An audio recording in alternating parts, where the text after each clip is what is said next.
Is this thing working? It is. Great, finally. Oh, we're live now? Oh, good evening, Wasteland. Thank you for joining us. This is KWIB Wasteland Independent Broadcast.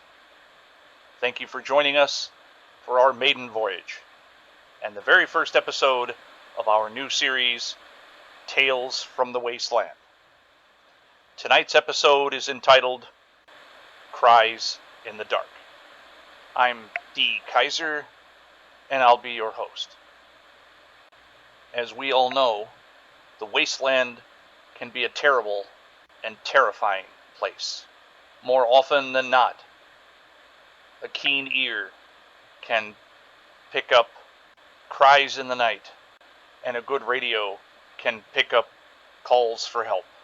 Tonight, we have just a few examples of some of those cries. Our first message comes to us from the days gone by.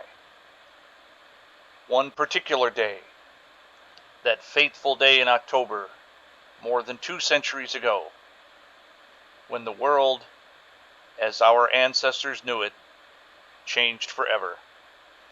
Close your eyes and imagine, if you will, what people around the world might have been doing and saying and thinking when they heard this. This is a message from the Commonwealth of Massachusetts Emergency Alert System. This morning, Saturday, October 23rd, authorities detected that a nuclear attack had commenced against the United States. The following cities affected include, but are not limited to, Washington, D.C., New York, Philadelphia, and Boston. If you are receiving this emergency alert message, immediately seek shelter that can provide protection from radioactive fallout. This has been an emergency action notification. And so it began. The bombs fell, the radiation came, the world died. Or nearly so. Mankind survived. We struggle on. Not all of the messages heard that day were as chilling. Some were merely desperate cries for help. Hello? Anyone? I'm trapped in the jewelry safe in Fallon's. If anyone is out there, please help. What's going on out there? I felt the ground shake, and nothing since. It's been 4 days, I think. If you can hear this, please let me out. There's a button underneath one of the counters in the jewelry department. Please. I'm so thirsty. Please. Hurry. Billions of people died on that fateful day. Collective voices crying out in unimaginable horror.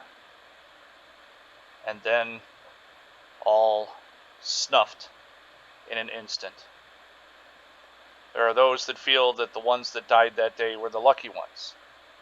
For some, the dying came after. If anyone can hear this, my son and I are trapped and need help. We're being chased by something. But we're able to escape into this train car. It knows we're in here, though. Thomas is hurt. Oh no! It got the door open! Run, Thomas! Get out! We here in the Wasteland have grown up around death and horror. We've become accustomed to it. But imagine, back in those days, the relative safety, the relative security, the knowledge that most men and women had that they would come home safely. Highway, 1665, 20 miles out. Roger, Skylanes 1665, traffic short final. Cleared to land on runway 18 left. Copy, 18 left. Coming in at 475 knots, that's 47... hang on, control. Damn it, fire in left engine. We're losing power in left engine. Okay, let's put it out. Left engine to idle. Shit! We're still losing power. That's it. No power in left engine. Boston Center, Skylanes 1665, declaring an emergency. Left engine failure. We're out 15-3 at this time. Copy that, Skylanes 1665. Request emergency landing. Clearing runway 18 left. Can you make it? That's a negative, Boston Center. Losing altitude too quickly. We will not make it to runway. 1665, say again? We're going down. I repeat, we're going down.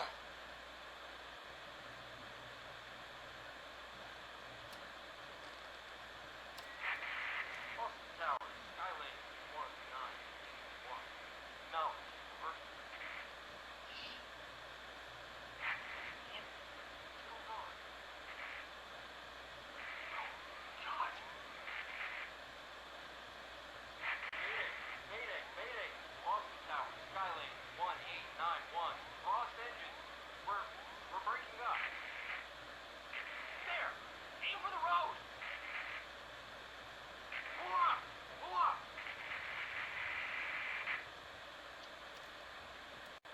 Despite decades of living with the specter of possible nuclear war, nothing could have prepared our ancestors for what happened that fateful day.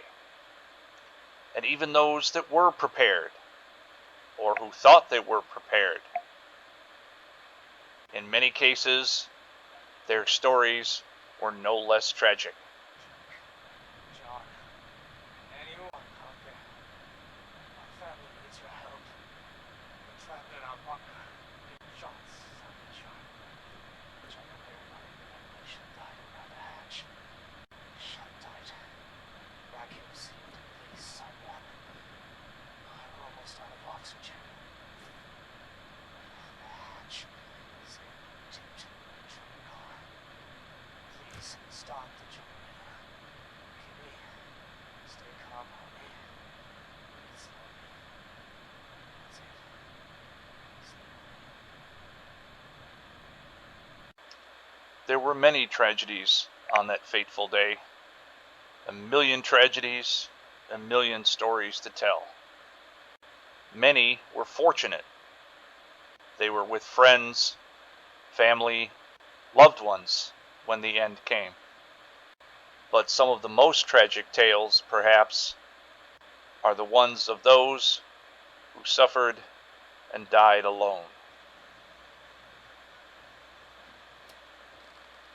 October 22nd, 2017. I finally told him tonight. It was bad. Real bad. Dad was shouting, telling me I should be ashamed, that I had to get out of the house. Mom just cried. Somehow that hurt worse than anything else. She didn't say a word. Not even when I packed my things. I can't go to John. He doesn't even know yet. Maybe he'll never know. If it weren't for the cabin, I wouldn't have a place to sleep. Just need some time to think. Last time I was here, I was just a little girl playing clubhouse in this old cabin. Now I'm really scared. Will anything ever be right again? Yes, many died on that fateful day, but not all. Many survived. They dug in, hunkered down, tried to stay alive. Some made it, many didn't. Some considered themselves lucky to have been spared. And some, well, they perhaps didn't consider themselves so lucky and wish that they had died with the rest. Honey, you're able to hear this message. The boys and I are safe at home in the bunker.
But even with all of the tragedies that have occurred in the past, we must remember not all of us are gone.